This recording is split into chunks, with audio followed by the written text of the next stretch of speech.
Mis hermanos, el Señor les bendiga. Sea usted cordialmente bienvenido, bienvenida a este espacio en torno a la palabra de nuestro Señor. Mis amados, hoy es sábado 12 de abril del 2025 y al Señor le damos gloria por permitirnos estar reunidos en torno a su palabra. Clase, ¿cómo estamos? Bendecidos. Muy bendecidos, agradecidos con el Señor por permitirnos una semana más el estar reunidos, el estar congregados. Le damos al Señor gloria, ¿verdad? Y vamos a prepararnos para enfocar nuestra atención a nuestro estudio del Evangelio de Juan. Saque su Biblia, por favor, sitúese desde donde nos quedamos en el Evangelio de Juan, ¿verdad? La semana pasada terminamos, por la gracia de Dios, el capítulo 11 del Evangelio de Juan. En lo que usted saca su Biblia, prepara sus notas, ¿verdad? Vamos a compartir nuestras ligas con nuestros hermanos, hermanas que nos acompañan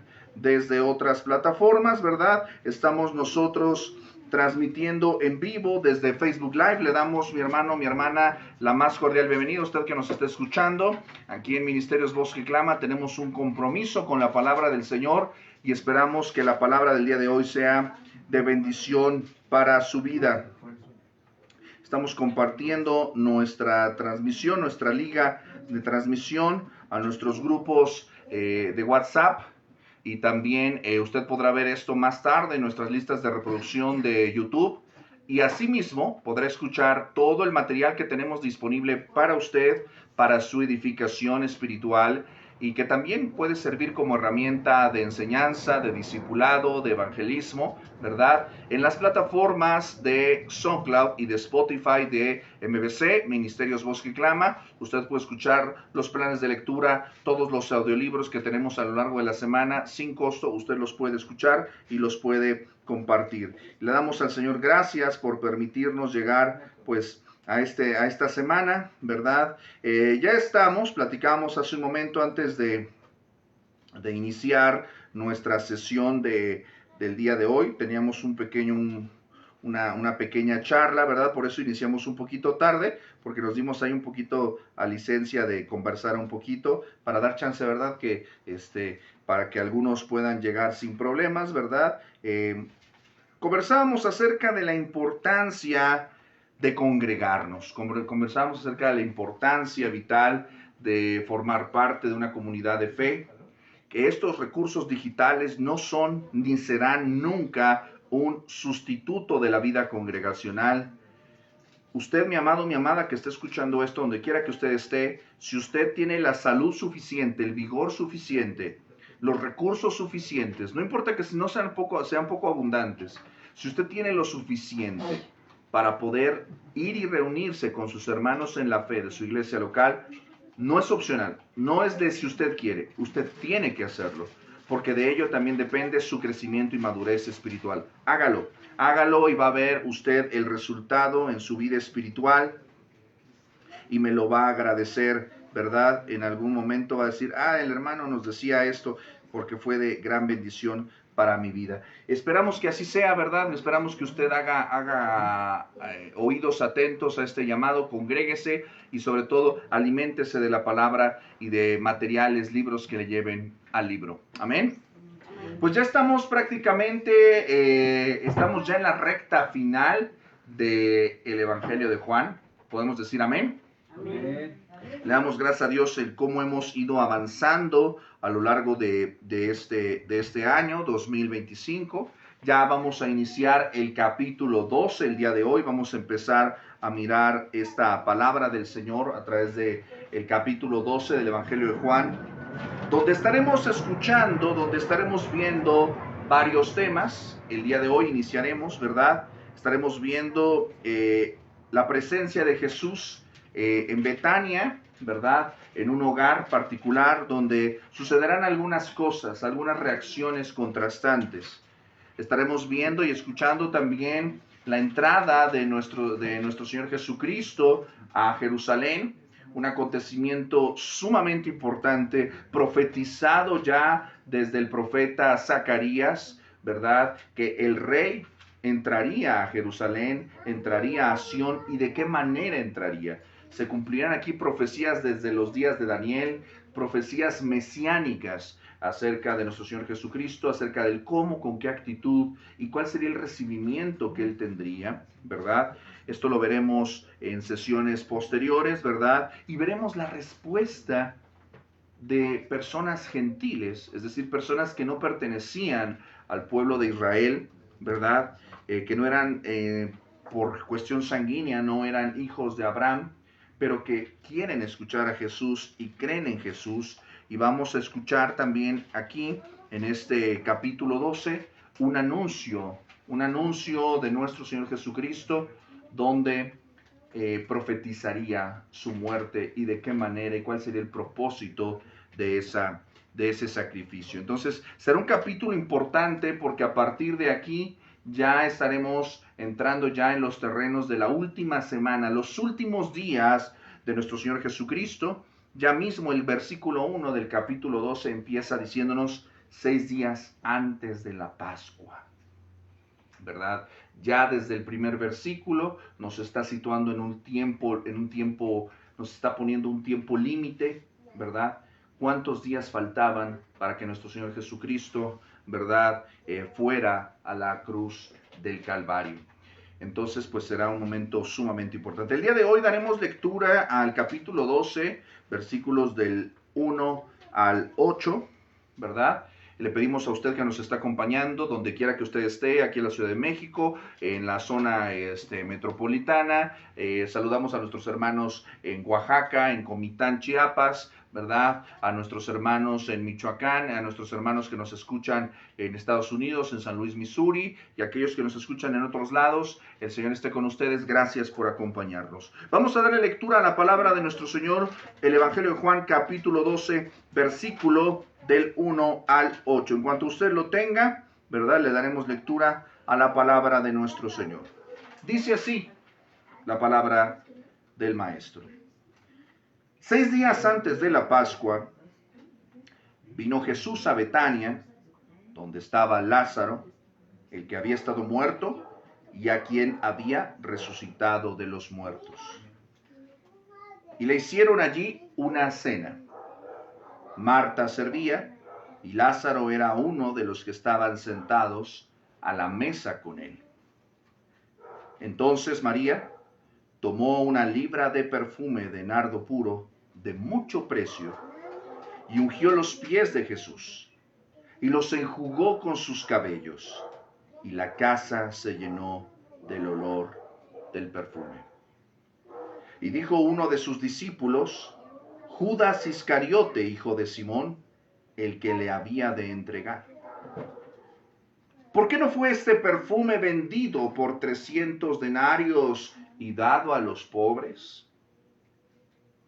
Pero dijo esto no porque se cuidara de los pobres, sino porque era ladrón, y teniendo la bolsa sustraía de lo que se echaba en ella. Entonces Jesús dijo, déjala, para el día de mi sepultura ha guardado eso. Porque a los pobres siempre los tendréis con vosotros, mas a mí no siempre me tendréis. Mis amados, esta es la palabra del Señor. Incline su rostro, vamos a orar. Bendito Dios y Padre nuestro, te damos gracias, te alabamos, te bendecimos, te glorificamos. Ya, Señor, hemos respondido al llamado de tu Espíritu Santo, que nos ha congregado el día de hoy bajo este techo. Gracias, Señor, por la vida de mis hermanos y hermanas aquí congregados. Gracias por sus vidas, Señor, porque no fue el hombre, sino tu Espíritu Santo el que los trajo aquí y los reunió. Hoy yo ruego, Señor, que tú hables a sus vidas, que animes, exhortes, consueles, Señor, sus vidas. Y Padre Santo, que sigas modelando la imagen y el carácter de Cristo en ellos. Lo mismo que te pido para ellos, te lo pido para aquellos que estuvieron ausentes. Conoces las razones, conoces los motivos, conoces las excusas y las justificaciones. Y Señor, es a ti, Señor, a quien agradan o desagradan, Señor. Oramos, Señor, para que sigas modelando el carácter de Cristo en sus vidas, Señor. Oramos por ellos y sus familias. Suplicamos, Señor, que tu palabra también, Señor, en esta tarde corra y sea glorificada donde quiera que se escuche y resuene y se reproduzca. No a nosotros sea la gloria, sino a tu nombre sea toda la gloria. Gracias, Señor, porque podemos tener tu palabra abierta, tu palabra escrita, tu palabra en nuestro idioma. Podemos reunirnos con libertad, cantar con libertad, orar con libertad, escuchar tu palabra y exponerla con libertad. Y no vivimos en una situación sociopolítica, Señor, en la cual seamos perseguidos y oprimidos por nuestra fe. A ese nivel, Señor, gracias, porque sabemos, Señor, que hoy, Padre Santo, esta delicia, Señor, no la disfrutan, Señor, aquellos que están bajo yugos opresivos, Señor, de esclavitud. Padre Santo, en esta tarde yo ruego, Señor, que todo lo que tú eres, Señor, a través de tu palabra, tu Espíritu Santo hable a nuestras vidas, Señor, resuene de una manera poderosa, mostrándonos, Señor, tus propósitos, mostrándonos el cómo usas absolutamente todo, Señor, para tu gloria. Y Padre Santo, guarda nuestros corazones de maldad, de tentación, de pecado, de hipocresía, de apostasía, Señor. Te pedimos esto, Señor, y que me ayudes en mi debilidad, flaqueza y pobreza humana. Te lo pido todo en el nombre de Jesús nuestro Señor. Y así oramos. Amén.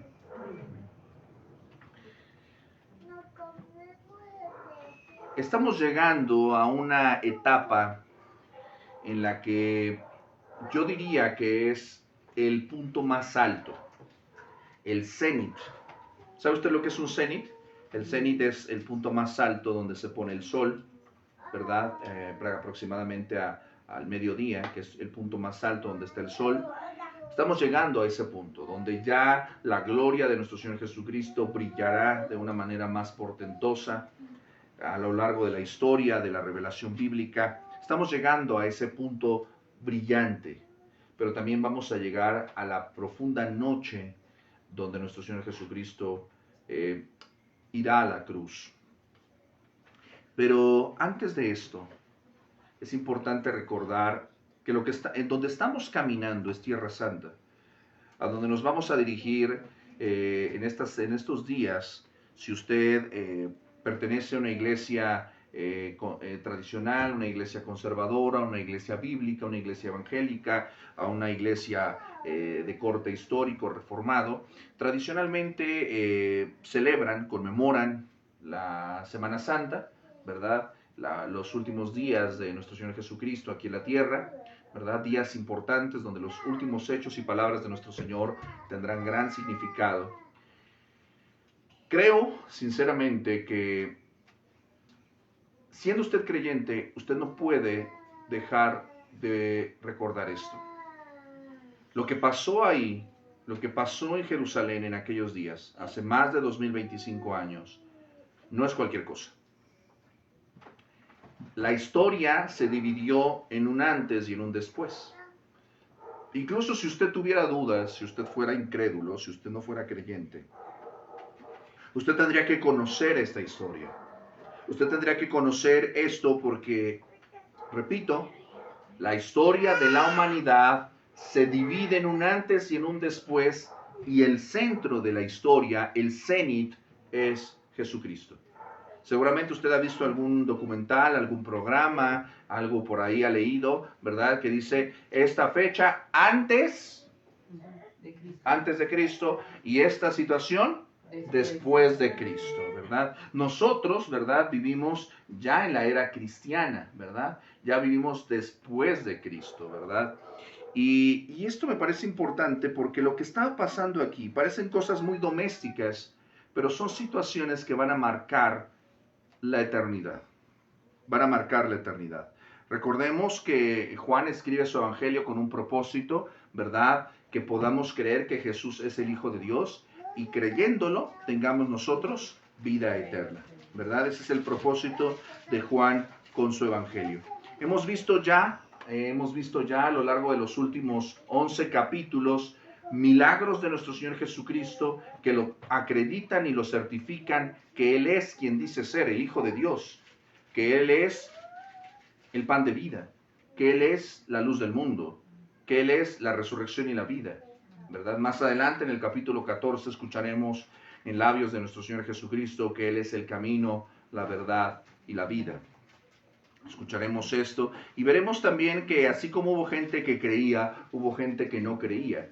Y esto, insisto, no debería de sorprendernos, esta es la reacción típica de la humanidad. Solamente hay dos clases de grupos de la humanidad, los que creen y los que no creen, los que reciben y los que rechazan a Cristo. Pero esto no debería de sorprendernos en relación a la multitud.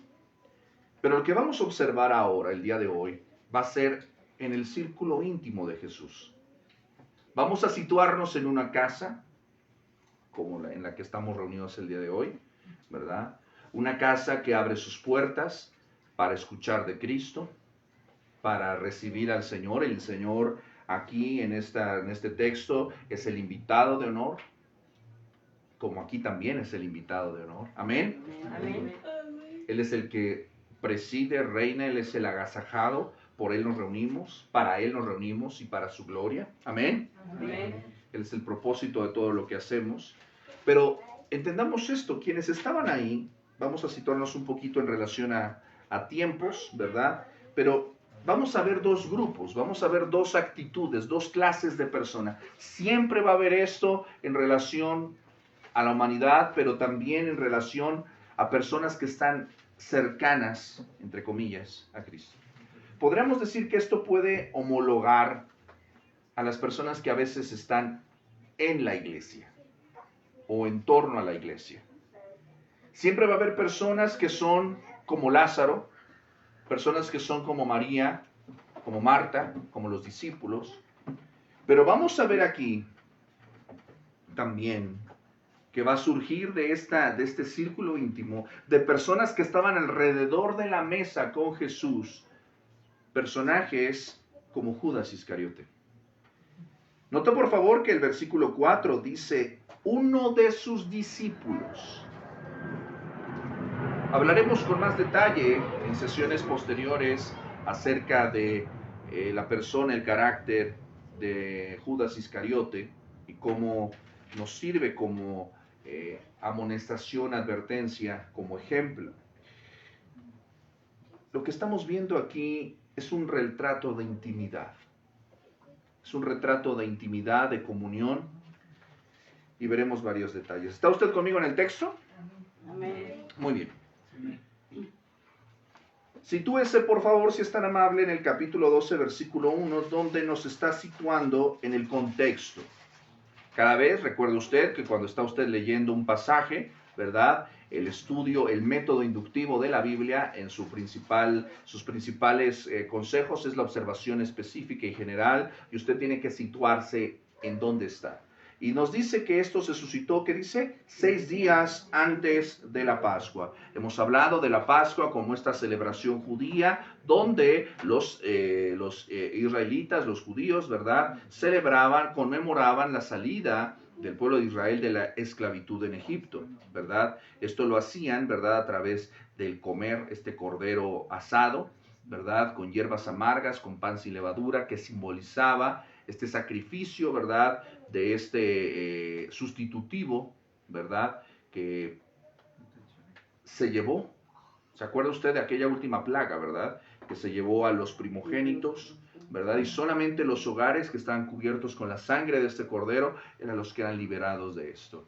Y hay muchos elementos simbólicos en la Pascua, pero esta era una celebración sumamente importante. Vamos a decir que este era el acontecimiento más importante del calendario hebreo, del calendario judío. Era como su día de la independencia, era como su año nuevo, ¿verdad? Era la fecha más importante. Entonces, 6 días antes de esta fecha sumamente importante, nos dice que vino Jesús a Betania. Y la pregunta es, ¿no estaba él en Betania?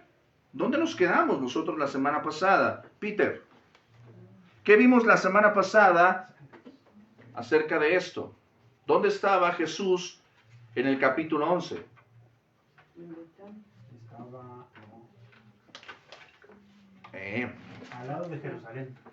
O sea,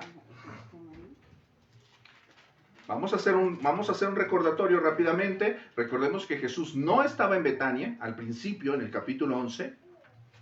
estaba del otro lado, ¿verdad?, del Jordán. Viene por el llamado de Marta y María acerca de la enfermedad y la posterior muerte de Lázaro, pero realmente él no entra 100% a Betania, él está a las afueras, porque sabe que hay una hostilidad tremenda de los judíos hacia él, ¿verdad?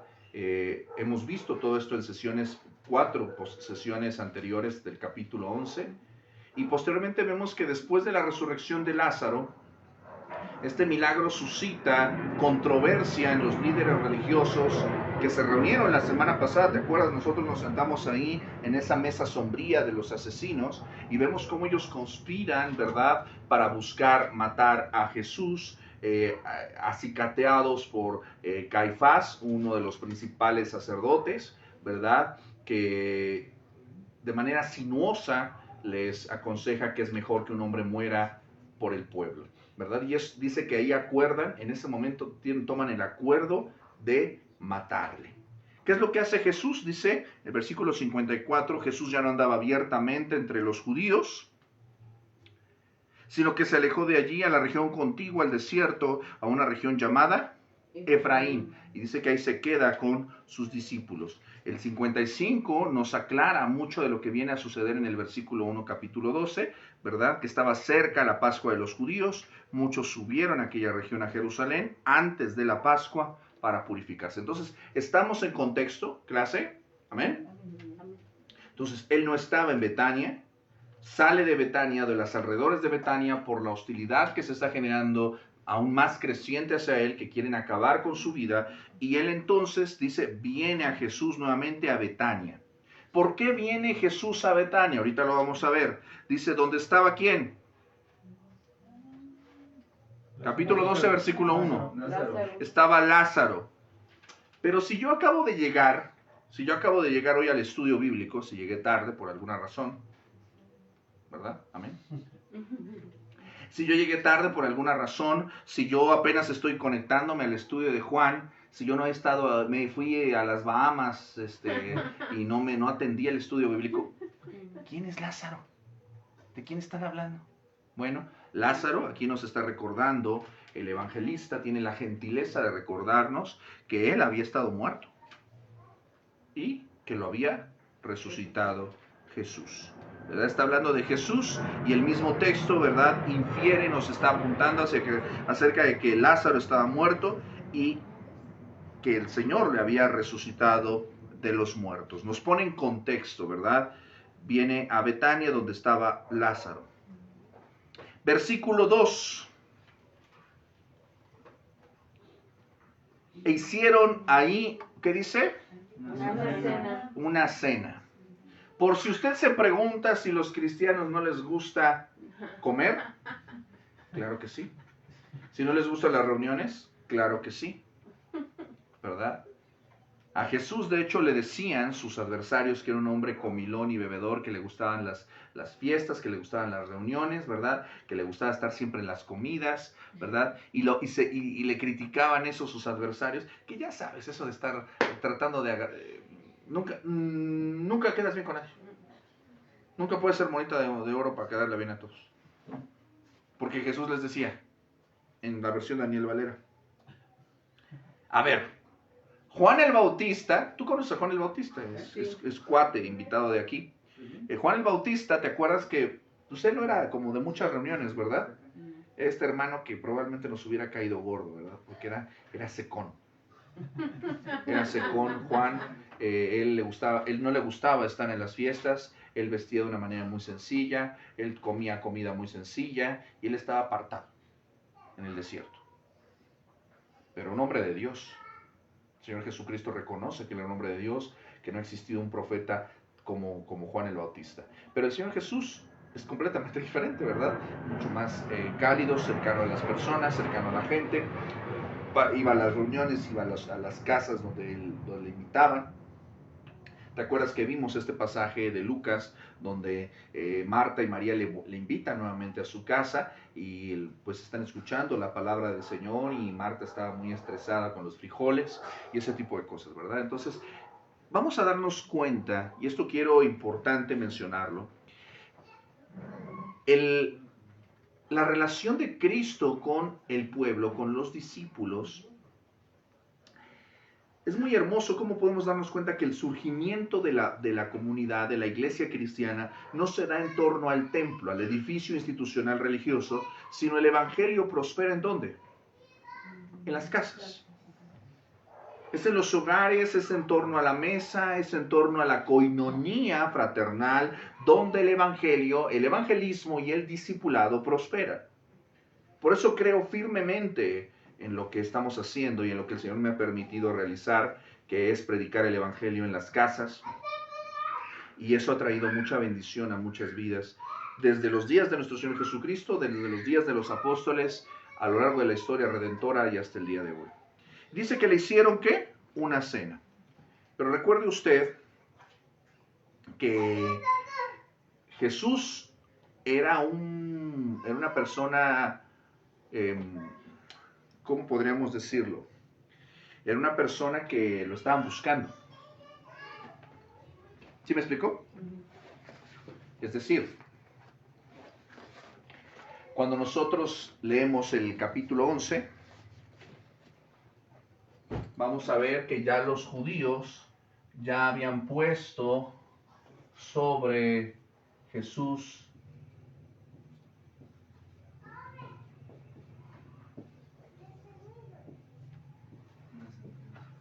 una sentencia.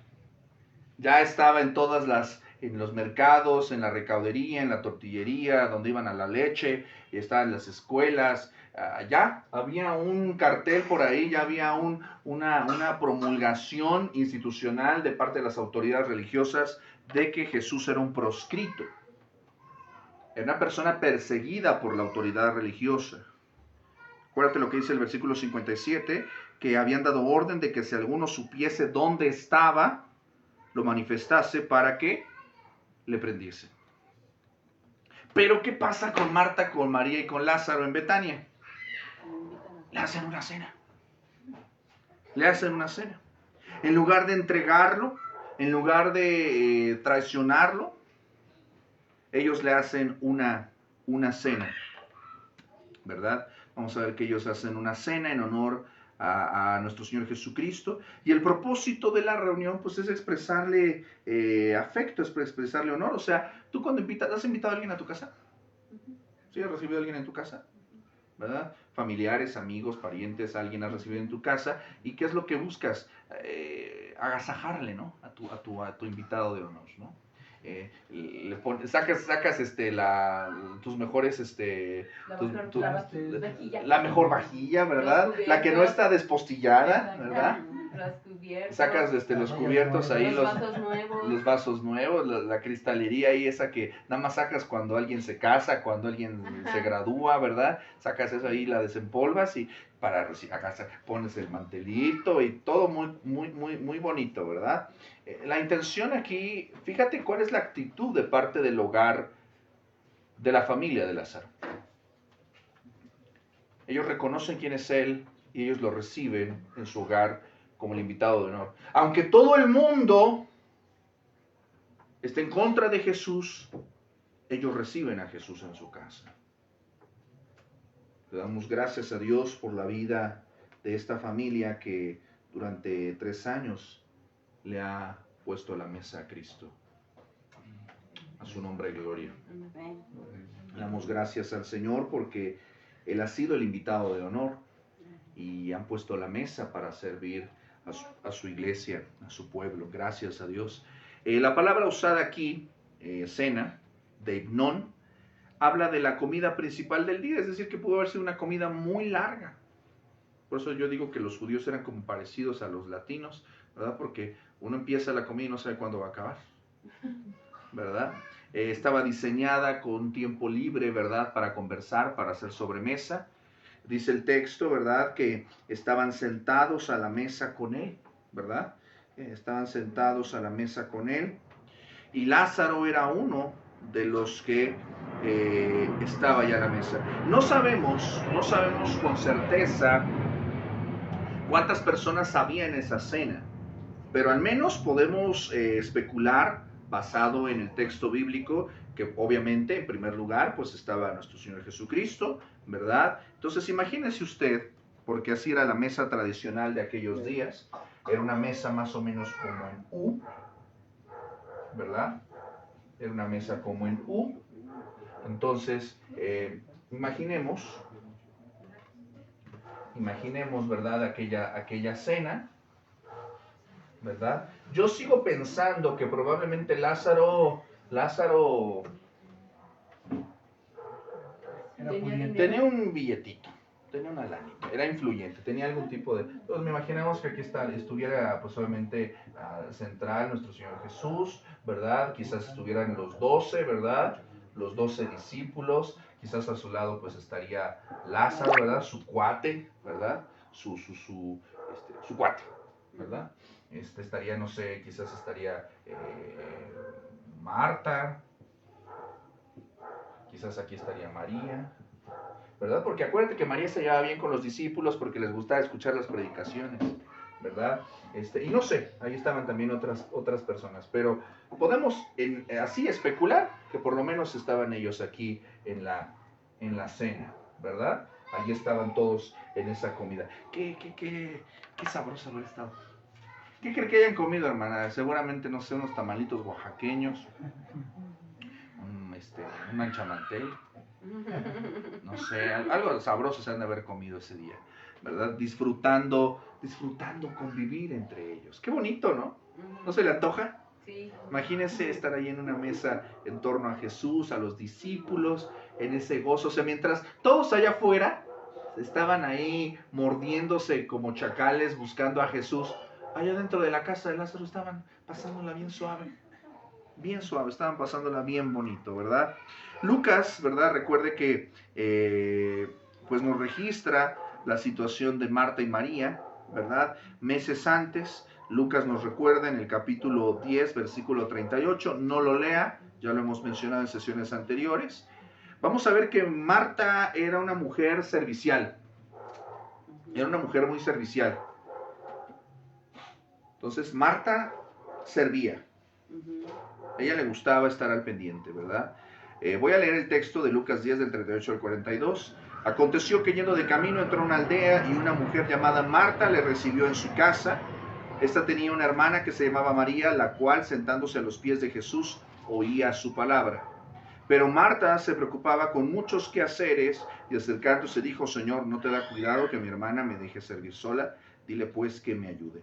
Respondiendo Jesús le dijo, Marta, Marta, afanada y turbada estás con muchas cosas, pero solo una cosa es necesaria y María ha escogido la buena parte, la cual no le será quitada. Entonces vamos a ver pues que se ven muy radicalmente las actitudes, las personalidades de las hermanas de Lázaro. María disfrutaba mucho de escuchar las predicaciones, Marta le encantaba pues agasajar a Cristo, a los discípulos, ¿verdad? Atendiéndoles, consintiéndoles, le gustaba servir. Hay gente que tiene ese don, hay gente que le gusta hacer eso y está bien, ¿verdad? Aquí vamos a ver esta actitud de parte de Marta y nos recuerda, ¿verdad? Que Lázaro pues estaba ahí sentado junto a nuestro Señor Jesucristo, ¿verdad? Pero vamos a mirar el versículo 3 que entra de lleno al sine qua non, al punto clave de lo que está pasando en esa charla. Sí tenemos buen audio, ¿ah? Gracias. Y nos dice, ya el 1 y el 2 nos ponen contexto, nos ponen clima, estamos en un ambiente cálido, bonito, ¿verdad? Y dice el versículo 3, entonces María tomó una libra de perfume de nardo puro de mucho precio y ungió los pies de Jesús y los enjugó con sus cabellos y la casa se llenó del olor del perfume. Uno de los versículos también más hermosos de la revelación bíblica que muestra este acto de adoración profunda de parte de María. De acuerdo como se le describe en otras partes de los evangelios, María aparece nuevamente como una persona reflexiva, una persona emocional, intuitiva, espiritual entre las dos hermanas. Y esto, si te das cuenta, imagínate, estamos en la reunión, estamos aquí comiendo, platicando, y de manera espontánea. María hace esto, de manera espontánea. Este brote, esta expresión de adoración espontánea, impacta a los discípulos, tanto es así que queda registrado aquí en los evangelios. Dice que ella tomó 1 libra de perfume de nardo puro de mucho precio. 1 libra, para que nos entendamos en cuestiones de medidas y pesos. Algunas Biblias, por ejemplo, tienen en la parte de atrás, en sus concordancias, en sus recursos extra, ¿ha visto usted que viene tabla de pesos y medidas? ¿Se ha percatado? ¿Verdad? Y seguramente por ahí ha de venir el tema de la libra. La libra es una medida romana equivalente aproximadamente a medio litro, según la norma del día de hoy. Entonces era como medio litro más o menos de perfume, ¿verdad?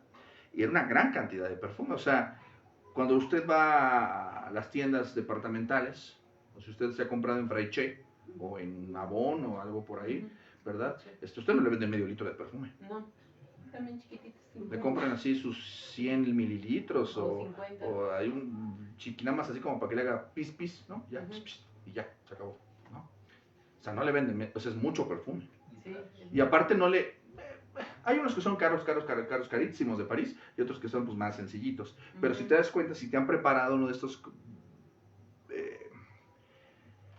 te preparan así como, te ponen como el concentrado. Un poquito de concentrado y te ponen lo demás de... Fijador. Ajá, ándale, fijador. Pura gente versada aquí, académica. Se nota que me tengo que comprar más de esas cosas. Pero sí te ponen muy poquito concentrado y lo demás es de fijador, ¿verdad? Entonces, imagínate, era nardo puro. O sea, era medio litro del concentrado de nardo puro. Era mucho perfume, ¿verdad? Y dice que el nardo era un aceite fragante extraído de la raíz de una planta de la India, una planta muy olorosa, una flor muy olorosa, ¿verdad? Con un olor muy bonito. ¿Alguno ha olido el perfume del nardo? Sí. ¿Sí? ¿Qué tal? Huele fuerte. Huele fuerte, ¿verdad? Y muy rico. Pues sí, huele rico. Yo incluso yo lo sé.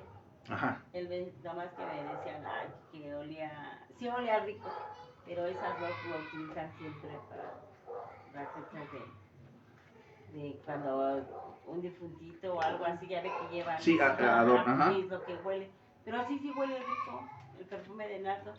O sea que olía como a funeral, ¿no? Sí, incluso yo lo compraba en Avon, venía mucho. En Avon. Ok. El perfume de nardo, de hecho, si usted observa aquí el texto, dice que era de mucho precio. Ajá. Porque, pues imagínese si lo traían de la India, carnal. O sea, era mucho perfume y era un perfume importado, muy caro. O sea, traerlo de la India era una cosa muy cara, muy extravagante, ¿verdad? El nardo era puro por el tema de la calidad, es decir, que no estaba diluido, lo que lo hacía más valioso. El Evangelio de Marcos, capítulo 14, versículo 5, acompáñenme en el texto, nos ofrece una nota que nos amplía mucho acerca de esto. Marcos 14, 5 nos dice, porque podía haberse vendido por más de 300 denarios. O sea, eso era una lanota. Era una lanota, 300 denarios. Más o menos un denario era lo que se le pagaba a un hombre por un día de trabajo. Por eso, ¿verdad? Por eso también, de hecho, si te das cuenta, en el versículo 5 de Juan capítulo 12, dice, ¿no fue este perfume vendido por? ¿Qué dice? 300 denarios. 300 denarios, o sea, ya Judas, que ya sabes que era, le traía en la mente en la lana, y ella dijo, no, pues esto cuesta tanto, esto sí es una lana, ¿verdad? Aproximadamente tal cantidad, 300 denarios, eran como un año de salario. O sea, era un año de salario en perfume. Súmale cuánto te pagan al año. Eso en perfume. Eso en perfume. Nos dice el texto, ¿verdad? Que estaba, si nosotros observamos, Mateo capítulo 26, versículo 7, que nos está relatando el mismo asunto, el mismo acontecimiento. Estando Jesús en Betania, ¿verdad? Dice, vino él una mujer, un frasco de alabastro. Aquí nos está diciendo que estaba en un frasco de alabastro, un perfume de gran precio, y lo derramó sobre la cabeza de él estando sentado a la mesa. Entonces, aquí nos da un dato más. Mateo 26, 7 nos dice que estaba este perfume en un ¿qué? En un frasco de alabastro. Y este frasco de alabastro le sumaba también más valor, ¿verdad? Marcos 14:3 nos dice que María rompe el frasco para ofrecerlo todo. O sea, entonces, regresemos a Juan capítulo 12. Estamos nosotros comiendo, estamos nosotros conviviendo, conversando, y de pronto, de manera espontánea, María, en una explosión de iniciativa personal, de adoración, presenta este frasco de alabastro, un material sumamente caro, fino, un perfume caro, importado, fino, de muchísimo dinero. Y ella no solamente lo vacía, rompe el frasco. ¿Qué le dicen a usted estas actitudes de parte de María? O sea, todos estos detalles finos que le estamos explicando no son detalles nada más que estén porque sí. ¿Qué nos dice acerca del corazón o de la intención de María acerca de Jesús? Mi hermano David.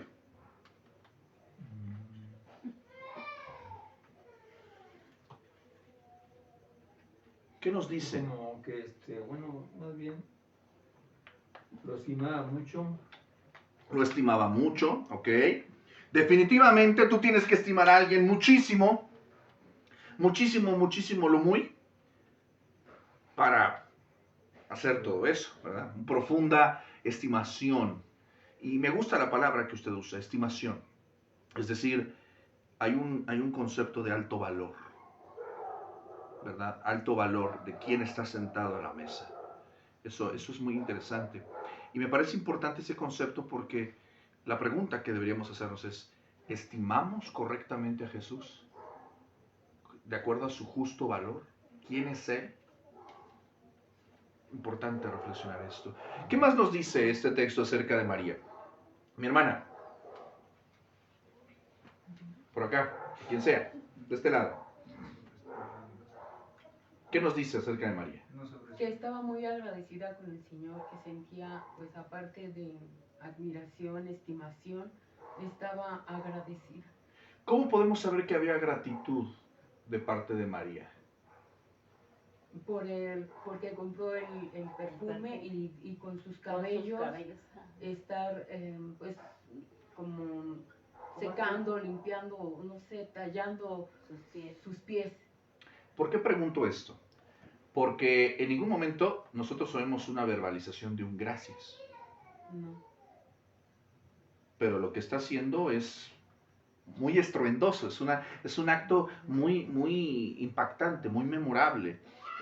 ¿Cómo podemos saber que hay gratitud? ¿Cómo podemos, no estoy diciendo que esté mal, cómo podemos realmente cerciorarnos de que lo que ella experimenta es una expresión de gratitud? Pues sí, por lo que hizo, ¿no? De agarrar. ¿Qué fue lo que hizo? Por sus cabellos y... Se humilló. Se humilló, estaba de rodillas. Humildad en su corazón, se humilla.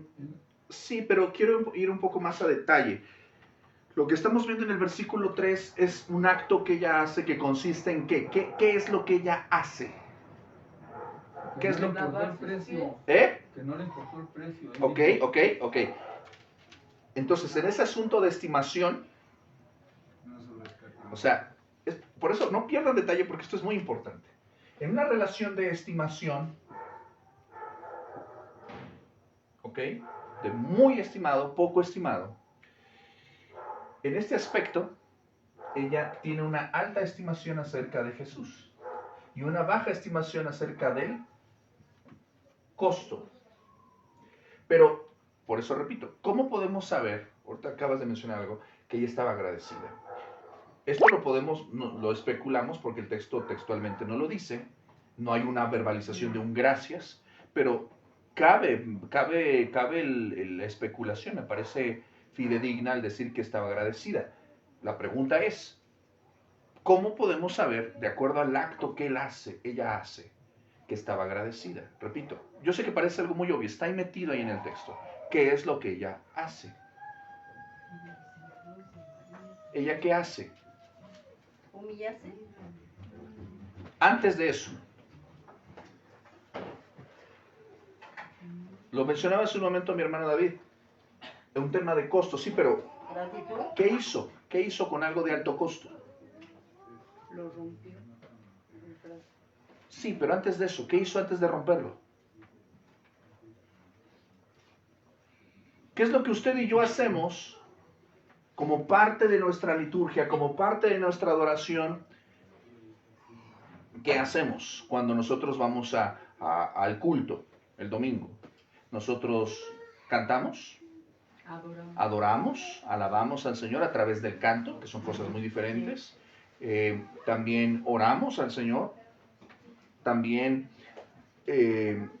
expresamos gratitud, pero esto no solamente lo hacemos de manera verbal, sino también expresamos gratitud. ¿De qué manera? ¿Qué otra cosa hacemos en el culto? Cuando diezmamos, Cuando presentamos ofrendas y diezmos, cuando presentamos algo. O sea, ojo, y esto escúcheme con atención porque no me malinterpreten. No les estoy pidiendo nada. Siempre que ando hablando de esto, siempre subrayo esto. No estoy pidiendo nada. David entendía perfectamente esto. La adoración no puede estar desligada de la generosidad. Hay un capítulo muy interesante del segundo libro de las Crónicas, donde David dice, no voy a presentarle nada al Señor que no me cueste. ¿Se acuerda usted de Jesús mostrándole a los discípulos en el templo a una mujer, ¿verdad? Dice que estaba sentado en el templo frente a la caja donde ponían las ofrendas, ¿verdad? Y veía que los hombres ricos, los hombres religiosos, daban ¿de qué manera? ¿De cómo lo hacían? Para que los vieran. Sí, pero ¿qué hacían? O sea, dice que ellos daban de lo que les sobraba, ¿verdad? Daban de lo que les sobraba. Y ella daba, la viuda pobre de 2 blancas, todo su sustento, ella dio de manera sacrificial. Ella no estaba pensando en el costo. Ahora, ojo, o sea, vivimos en tiempos tan corruptos de entendimiento que yo sé que cuando hablo de costo, ofrenda, adoración y todo eso, repito, no estoy pidiendo nada. Esto no tiene nada que ver con una cuestión, no hay una correlación entre si usted da, Dios le da y todo esto. No, Dios es dueño de todo. No, a lo que quiero que usted se dé cuenta es que si usted es consciente de que Dios es su Señor, Dios es el dueño de todo lo que usted tiene y todo lo que posee, y usted solamente es administrador, entonces dar, escuche con atención, dar es un acto de adoración. La generosidad, el dar, es un acto de adoración, es un acto de gratitud. Te damos gracias porque de lo mucho que tú nos das, te damos un poco. Es un acto de gratitud. Es parte de nuestra adoración. No puede, la forma en la que usted lleva sus bienes, sus propiedades, sus finanzas, es una forma en la que usted adora al Señor. Porque donde esté su tesoro, está su corazón.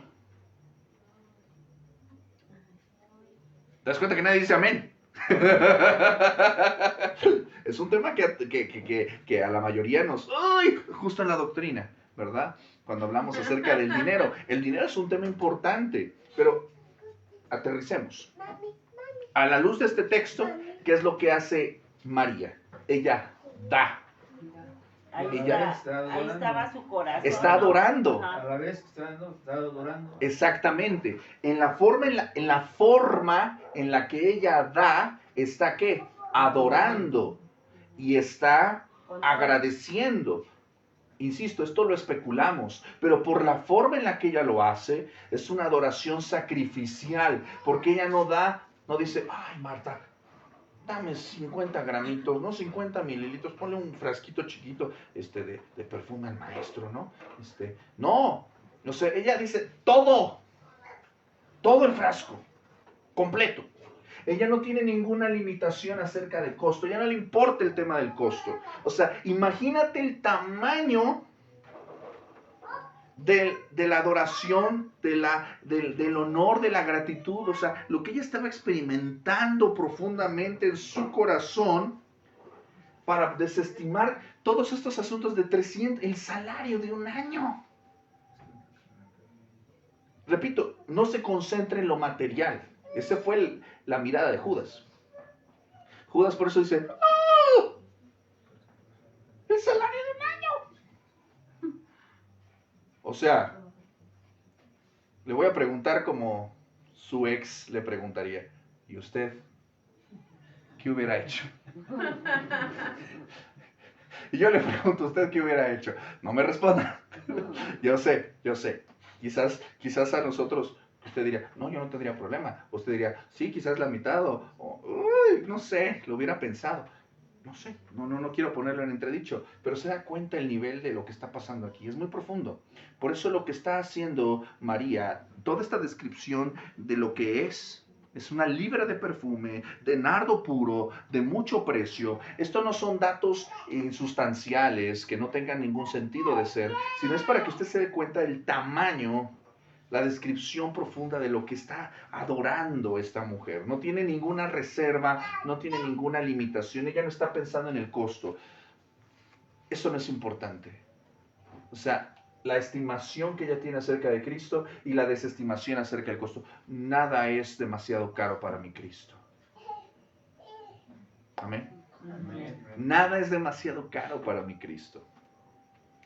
Esto a mí me conmueve profundamente. Y número 2, vamos a ver otra actitud también muy, muy hermosa de parte de María. Y dice que ungió los pies de Jesús y los enjugó con sus cabellos. Ella se negó a ofrecerle algo a Jesús que a ella no le costara. Y no solamente dio de una manera abrumadoramente generosa, sino también en esa adoración se humilló también a cierto nivel. Quiero darle este pasaje, le comentaba acerca de el ejemplo de David, ¿verdad? Corrijo, no es segundo de Crónicas, es segundo de Samuel. Segundo de Samuel, capítulo 24, versículo 24. ¿Ya se aburrió? No. Ahí voy, no me va a tardar mucho. Nada más vamos a ver una partecita y lo demás lo vemos dentro de 15 días. Segundo de Samuel 24, 24. Repito, le explico todo el contexto, ¿verdad? David había cometido un determinado pecado. El Señor estaba trayendo mortandad tremenda sobre el pueblo de Israel, ¿verdad? Sobre Jerusalén. Él reconoce su pecado y para hacerlo, ¿verdad? En esa adoración él quiere presentar holocausto. Él quiere presentar holocausto al Señor. Sitúese conmigo, para que usted entienda el versículo 24 en contexto. Primero de Samuel, capítulo 24, versículo 17, dice, David dijo a Jehová. Segunda, ¿no? Dijo segundo. Sí, segundo de Samuel. Segundo de Samuel 24, perdón. Segundo de Samuel 24, sitúese conmigo en el versículo 17. David dijo a Jehová cuando vio al ángel que destruía al pueblo, yo pequé, yo hice la maldad, ¿qué hicieron estas ovejas? Te ruego que tu mano se vuelva contra mí y contra la casa de mi padre. Y Gad vino a David aquel día y le dijo, sube y levanta un altar, presta atención aquí, levanta un altar a Jehová en la era de Arauna Jebuseo. ¿Qué va a levantar? Un altar. Entonces hay un concepto de adoración. ¿Estamos de acuerdo? Sí. Sí. Y subió David conforme al dicho de Gad, según había mandado Jehová. Arauna miró y vio al rey. Arauna es el que estaba ahí en la era. La era es el campo. ¿Ok? Las tierritas de Arauna. Arauna es una persona y la era pues son unas tierritas, las tierritas de Arauna, ¿verdad? Dice, Arauna miró y vio al rey y a sus siervos que venían hacia él. Saliendo entonces Arauna, se inclinó delante del rey, rostro a tierra. Le presenta respetos.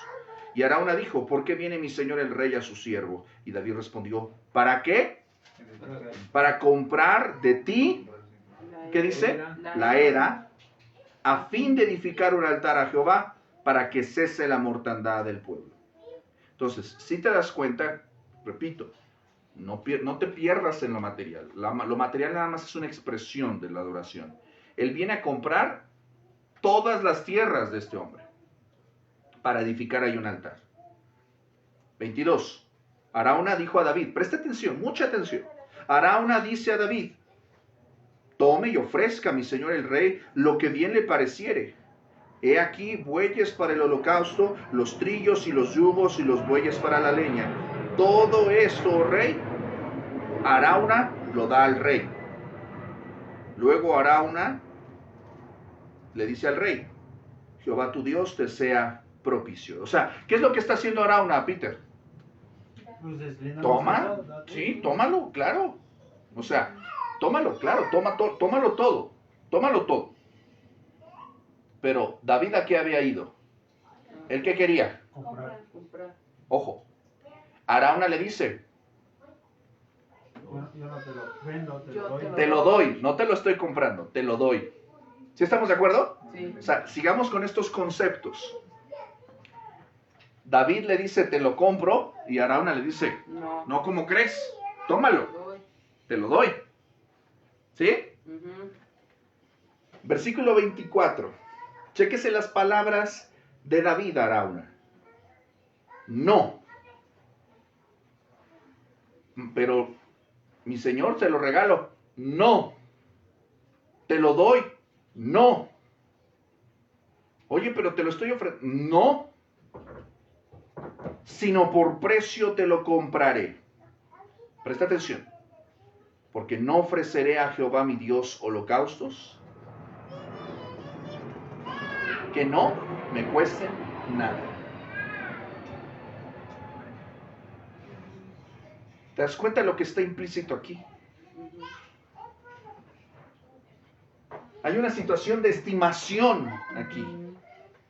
Yo no le voy a presentar algo al Señor que no me cueste, porque no puede ser así. Cuando la Biblia habla de la adoración de Abel y de Caín, y yo sé que estoy tomando esto como del capítulo 12 y me estoy saliendo de ahí, pero tiene que ver con lo que estamos tratando. ¿De qué manera estamos adorando al Señor? ¿Le damos lo que nos sobra?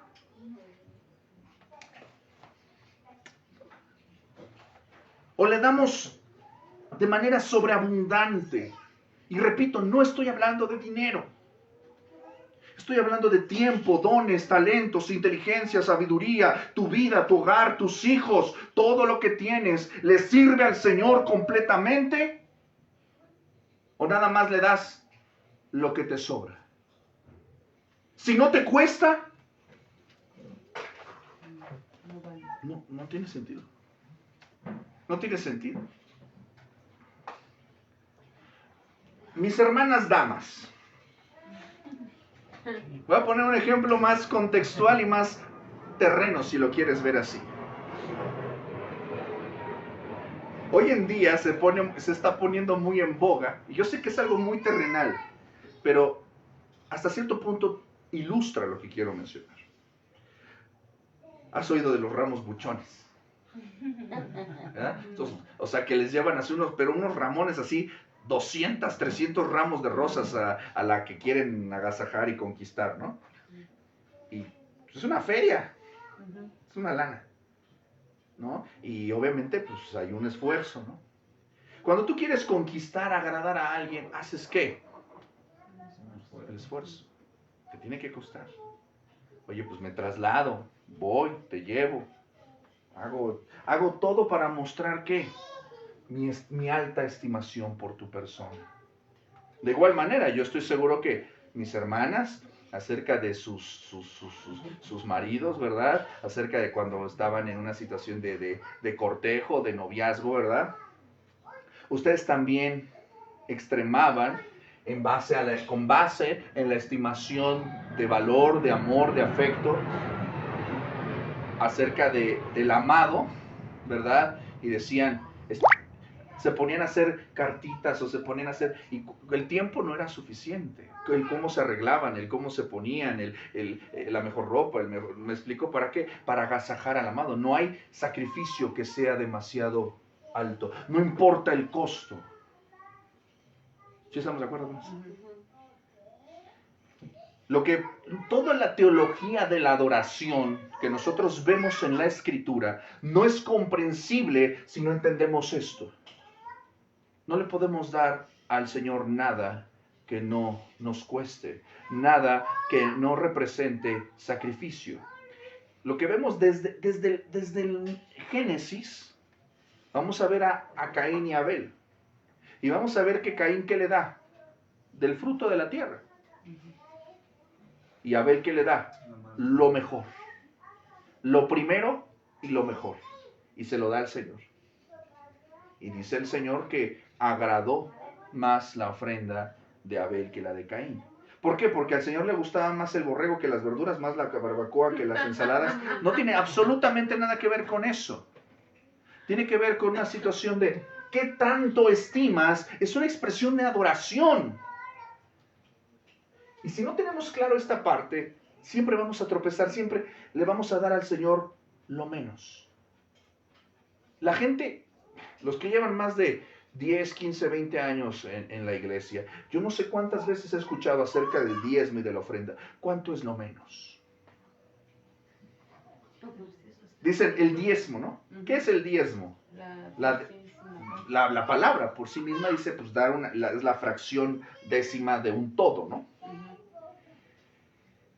Pero realmente el pueblo de Israel no daba solamente el 10. Daba el 10 de una cosa y el 10 de otra y el 10 de otra. O sea, daba casi un 33.33%. Daba casi un tercio. Cuando nosotros estamos en el nuevo pacto, nosotros entendemos que estamos en un nuevo pacto, en un pacto mejor, donde el Señor lo dio todo. Y donde nosotros no estimamos las cosas con base en cantidad. Sino dice, cada uno... ¿Qué dice? Como propuso en su corazón. O sea, no hay un límite, no hay una tasa, no hay una cifra, no hay una estimación limitante de costo. ¿Cuánto es lo que quieres adorar al Señor? ¿Cuánto quieres expresarle tu amor? ¿Cuánto tiempo? ¿A ti cuánto te gusta que te dediquen tiempo? ¿A ti te gusta que te estén así de... Ajá, ¿me decías? ¿Sí? Ajá. Bueno, gracias, adiós. Qué bonito se siente cuando te están contando el tiempo, ¿verdad? ¿Eso nos honra o te sientes así como de menospreciado, ¿no? Como que no soy de suficiente valor. Volvamos a Juan capítulo 12. Y lo que estamos viendo aquí es una expresión profunda de adoración sacrificial. Y vamos a ver que ella, y con esto cierro el día de hoy, vamos a ver que ella dice que unge los pies del Señor. Estos mismos relatos lo vamos a encontrar en Mateo 26:7, Marcos 14:3, donde dicen que María derrama el perfume en la cabeza de Jesús, pero Juan es el único que dice que le ungió los pies. Mateo y Marcos dicen que María derramó el perfume. Juan dice que le ungió los pies. No hay contradicción, los relatos están en perfecta armonía. Debido a que el Señor estaba reclinado en una mesa baja, según la costumbre, los pies extendidos de Jesús estaban lejos de la mesa. María fácilmente pudo haber vertido el perfume primero en su cabeza y después en su cuerpo, y luego en sus pies. Este fue un acto que, de hecho, si nosotros observamos el capítulo 12, es un acto que escandaliza a los que están ahí. Los escandaliza. ¿Por qué los escandaliza, clase? Por lo caro del perfume. Sí y no. ¿Por qué los escandaliza?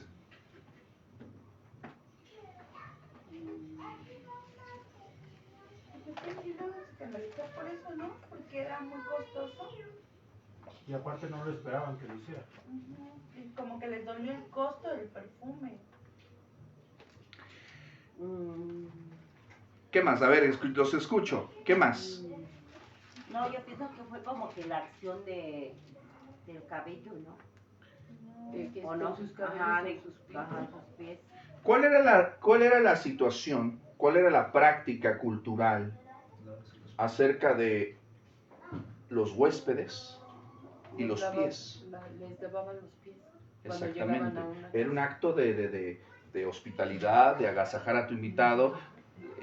Le quitaban las sandalias, le lavaban los pies, algo que nuestro Señor Jesucristo va a hacer con sus discípulos en el capítulo 13. Aquí ella lo está tomando su propia cabellera, está perfumando los cabellos de nuestro Señor Jesucristo. Es un acto escandalizante. ¿Por qué?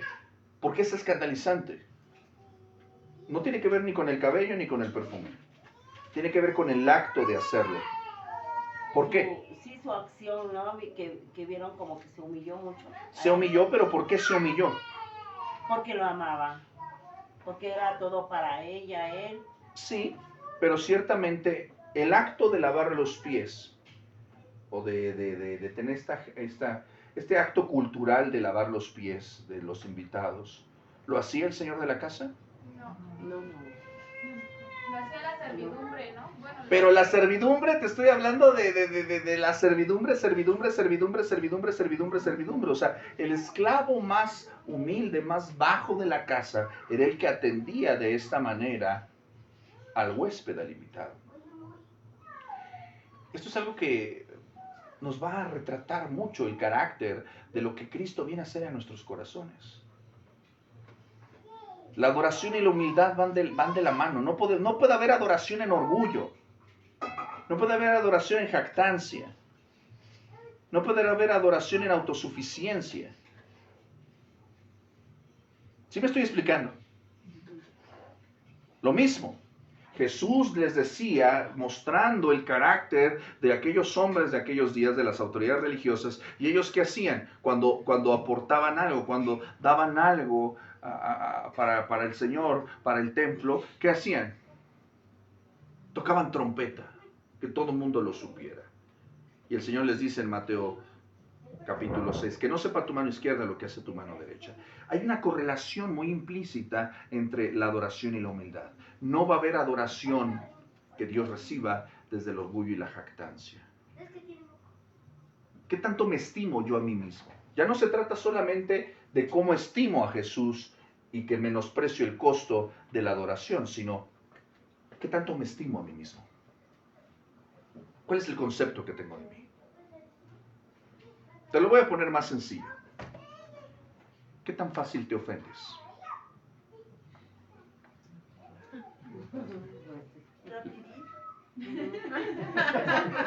¿Qué tan fácil, qué tan fácil cuando escuchas que dicen cosas acerca de ti, que hablan mal de ti, que dicen cosas de ti, qué tan fácil te ofendes? Muy rápido. en el momento. Están diciendo no acabas de terminar de decirme. Ahora, eso que nos dice acerca de ti, ¿cuál es la estimación que yo tengo acerca de mí mismo? Pues nuestro mal carácter. No, no tiene que ver con el carácter. Tiene que ver con el orgullo. Tiene que ver en... Somos orgullosos. Sí. Presumidos. O sea, que pienso de mí en una situación, tengo una estimación muy alta de mi persona. Muy alta de mi persona. O sea, me dicen algo y luego me encrespo. O sea, y puede ser falso, puede ser verdad, pero me ofende porque tengo una alta estimación acerca de mi persona. María aquí nos pone un ejemplo sublime del carácter que debe de existir y la actitud que debe existir en todo cristiano. Nadie tenga más alto concepto de sí que el que debe de tener. Y lo deja muy claro el Señor Jesús. Lo deja muy claro acerca de esta actitud. Y lo dice Filipenses capítulo 2. Filipenses capítulo 2 es una carta, bueno, Filipenses, toda la carta la escribe Pablo desde la cárcel, y es una carta que apunta al gozo. Pero en el capítulo 2, de hecho, si usted tiene su versión Reina Valera, la mayoría dice, subtitula y dice, humillación y exaltación de Cristo. ¿Sí se da cuenta?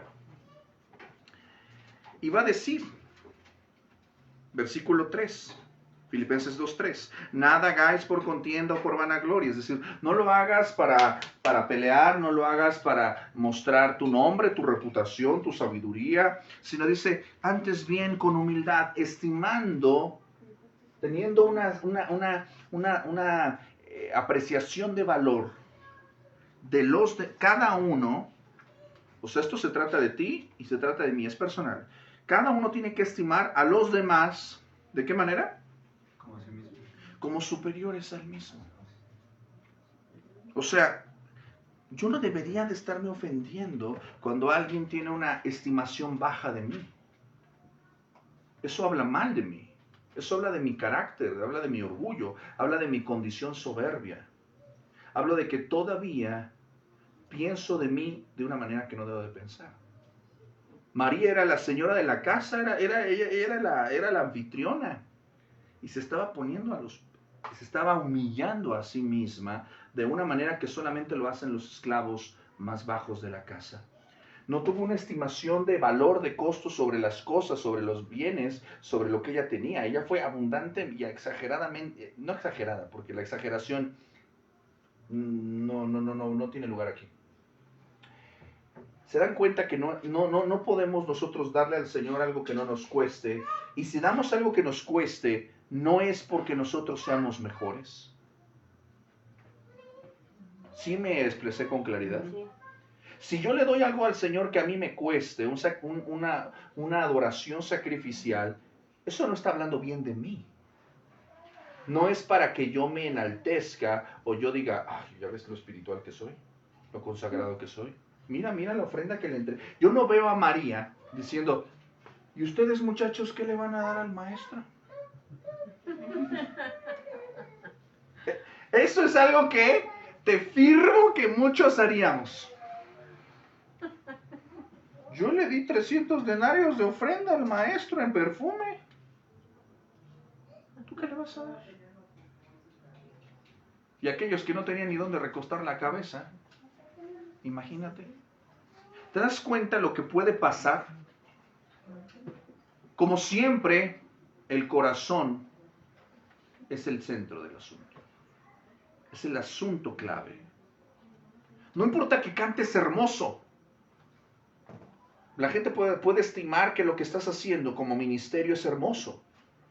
Cantas hermoso. Sí, pero si yo tengo una estimación muy alta de mí, que no puedo humillarme, entonces no sirve la adoración que yo vaya a dar. ¿Sí me estoy explicando? Sí. Si yo soy una persona que tengo el don de las misiones, de la predicación, y soy una persona al cual Dios le haya dado sabiduría, te dio el don de la enseñanza, y yo voy y espero que en todos lados me digan, rabí, maestro, pastor, apóstol, ungido, sacerdote, profeta. Y puede que tengas el don y tengas la habilidad. Y todas estas personas que se sienten uyuyuy, ayayay, son personas muy hábiles. Son personas muy talentosas para hablar y para exponer. Pero hay una estimación muy alta que ellos tienen de ellos mismos. Cuando hablan mal de ellos, ¿cómo se ponen? Entonces ya la ofrenda, ya los dones, ya no sirven. Es como si volvemos al ejemplo del ramo buchón, ¿no? Yo llego con mi esposa con el ramo de 300 rosas. Y ella dice, ¿qué cara pondría, no? O sea, ¿qué cara pondría usted? ¡Ay, mi cielo! Muchas gracias. Ay, no te vea. Le No digo, te hubieras molestado. es mi deber.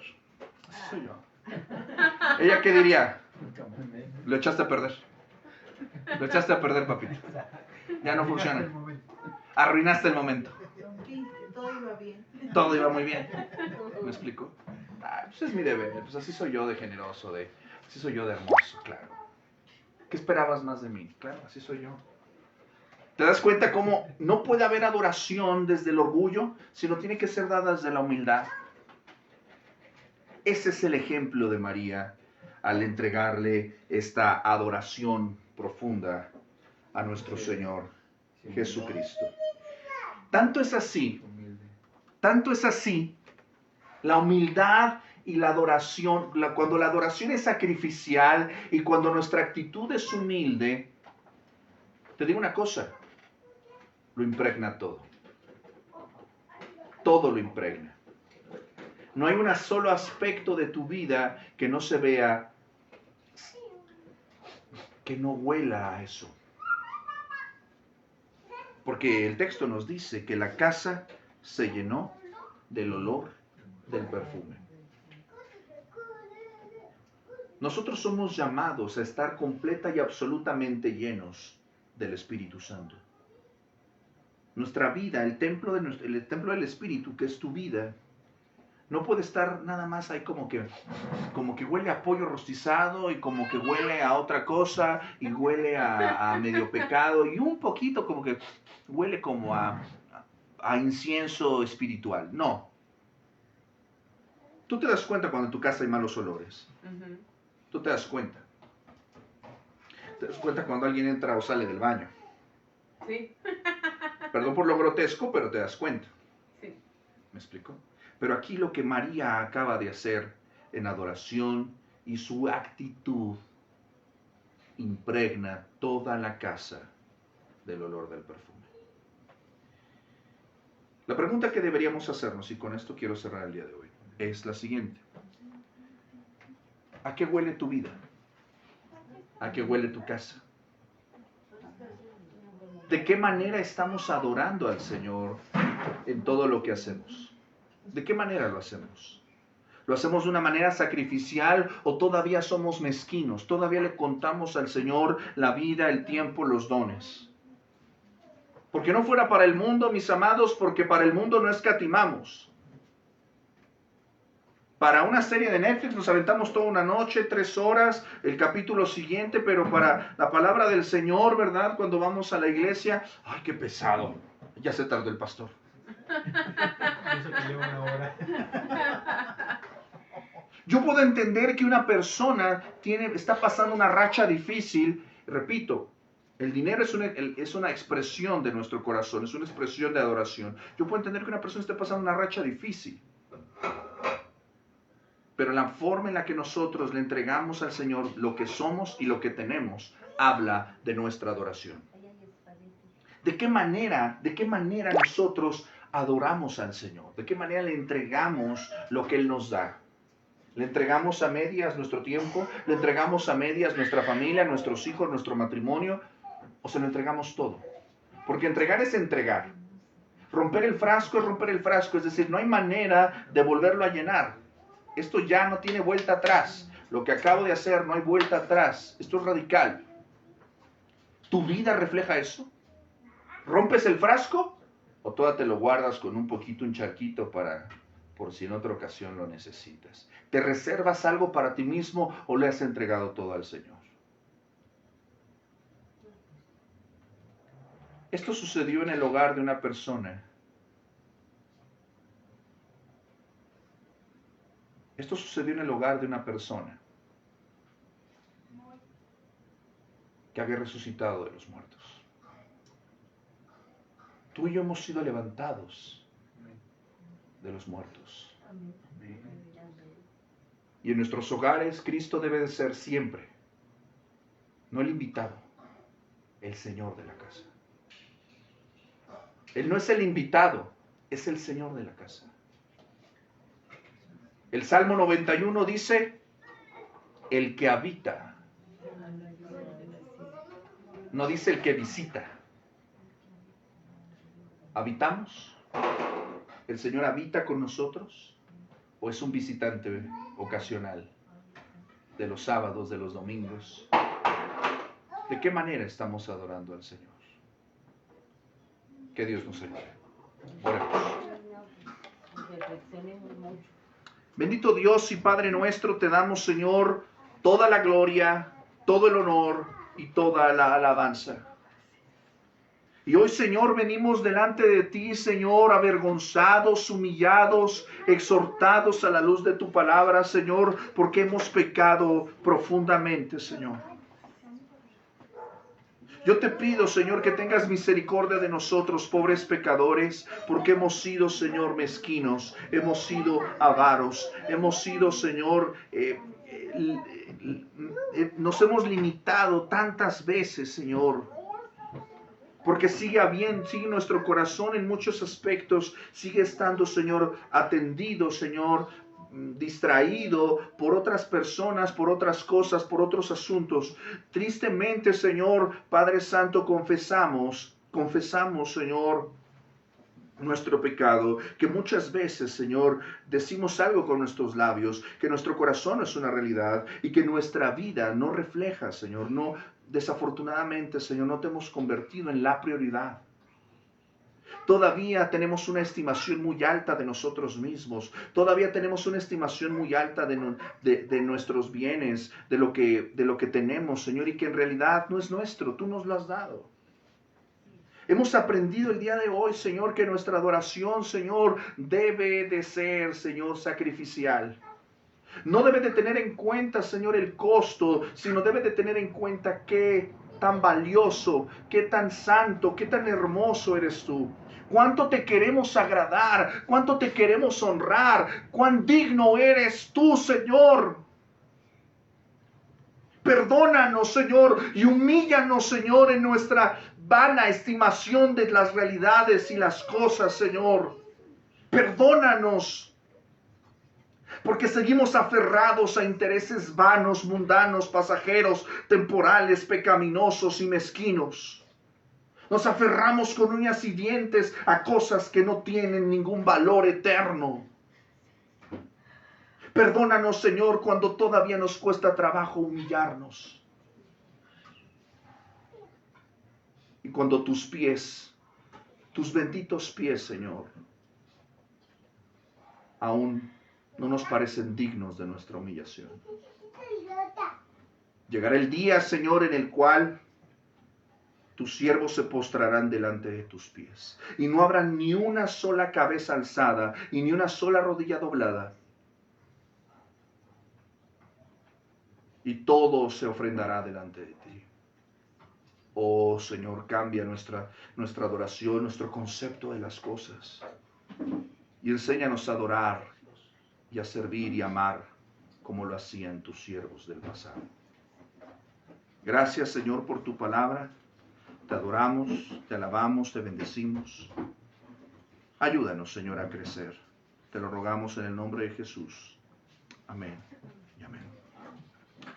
Clase, ¿cómo estamos? Bendecidos. Muy bendecidos, agradecidos con el Señor. Estamos iniciando el capítulo 12. Alabamos y glorificamos a nuestro Señor por lo que hemos recibido el día de hoy y que el Señor nos ayude. Le damos gracias al Señor por la vida de usted que nos está acompañando en esta transmisión y le animamos a que usted también se congregue en su iglesia local y si usted quiere reunirse con nosotros, escríbanos con mucho gusto. Le recibimos con gusto en el amor del Señor. Tenga usted una excelente semana. Dios le bendiga. Ánimo y adelante y recuerde, a Dios sea la gloria. Hasta pronto.